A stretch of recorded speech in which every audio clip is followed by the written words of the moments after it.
and worries about the lasting impact this case could have on prosecutors across the country. Your Honor, I respect you and I respect the jury, but I did not do this. For 3 years, the case of actor Jussie Smollett has kept the city of Chicago, and the nation for that matter, holding its collective breath. What was to happen to the actor who falsely claimed being attacked for being gay in the wee small hours of a cold January night on Lower North Water Street? He is a victim, and we treat him like a victim. A month later, we'd find out from police that Smollett had faked the entire assault. Cook County State's Attorney Kim Foxx would bring charges against Smollett, but would eventually recuse herself after receiving a call from a member of Smollett's family. As the case turned into a media frenzy, behind the scenes, it would be one of the worst chapters of the state's attorney's career. There is nothing that I will do here today that can come close to the damage you've already done to your own life. On Thursday, Judge James Lynn sentences Smollett to 150 days in jail, ordering him to pay a little over $120,000 in restitution and slapping on a $25,000 fine. Thursday, Foxx pens an op-ed in the Chicago Sun-Times where she calls the Smollett case a failure of our justice system, citing a mob mentality against black women elected prosecutors. Friday morning, Foxx and I sit down for this exclusive television interview to explain. What do you mean mob mentality against black female prosecutors? In this case, it's been 3 years for a Class 4 felony where a decision was made. And for the last 3 years, there's been this deliberate attempt to upend the decision that my office made. And it feels unprecedented and it feels personal. Racist? Mr. Smollett was given 150 days in Cook County Jail. Last time the special prosecutor had a case of R.J. Vaneco, the man who was accused of punching and killing someone. He got 60 days in jail. You punch and kill someone and get 60 days in jail. You lie about a hoax in which you are the victim, which is not to dismiss it, but you get 150.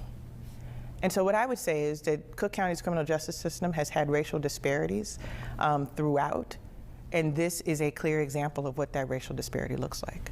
You are actually throwing a national pity party for yourself. Why did the judge admonish him as he did?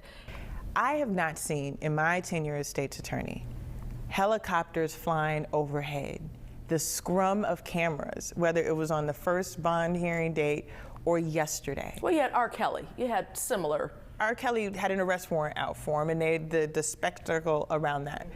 But that was for allegations of sexually abusing multiple women. That was for allegations of sexual assault. This was allegations that he perpetrated a hoax. And I think the energy, and people have had really strong emotions about this case, from the President of the United States to the FOP and folks in between. Jussie Smollett took advantage of the pain and anger of racism to promote his career. He was made an example of. But who is the example being made of, and for what?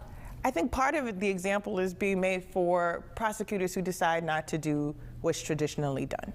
I think part of this is, the decision that I made, and it was not acceptable to some, and we're going to show you what an alternate disposition would be.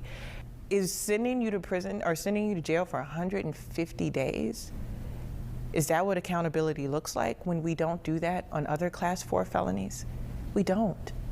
We don't do that on other Class 4 felonies. And so I think Mr. Smollett paid the price for people who wanted, who had a thirst for revenge. Jussie Smollett has never shown to the city of Chicago an ounce of contrition. He's never once stood up to say, I'm sorry.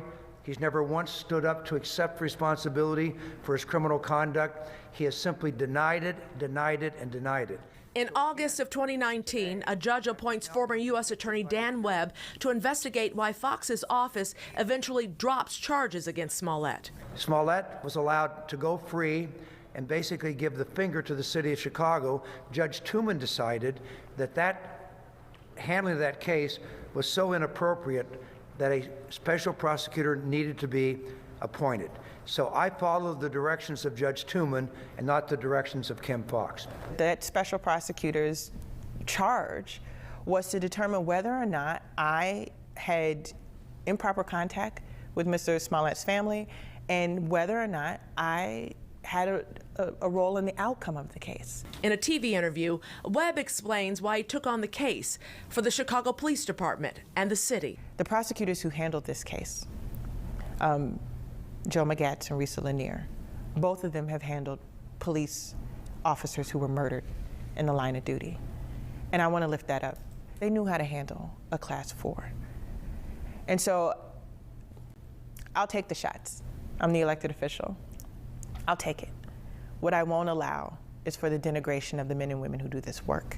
Foxx laments that racial disparities still linger within the criminal justice system and admonishes those who cringe when she continues to bring it up. What has been interesting about my time, when I say that there are racial disparities, it's so discomforting for people. There she goes talking about race. But I can't help but notice that when I go into 26 in California, the overwhelming majority of victims are Black and brown. The overwhelming majority of defendants are Black and brown.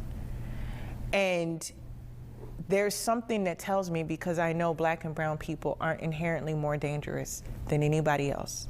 I know that to be a fact, that we have to do the work and look at the disparities. And back to the Smollett case, which she feels has carved what could be an indelible scar on the city of Chicago and her office. The fascination, 3 years around this case, we'll be examining for years. And I hope so, because in that time period, the cases of missing Black women that don't get the attention, the victims who have to walk past that scrum to go to their courtrooms and who may feel that their pain and trauma isn't newsworthy, I hope we examine why we were so fixated on this case. And don't count Kim Foxx out for another run at the state's attorney's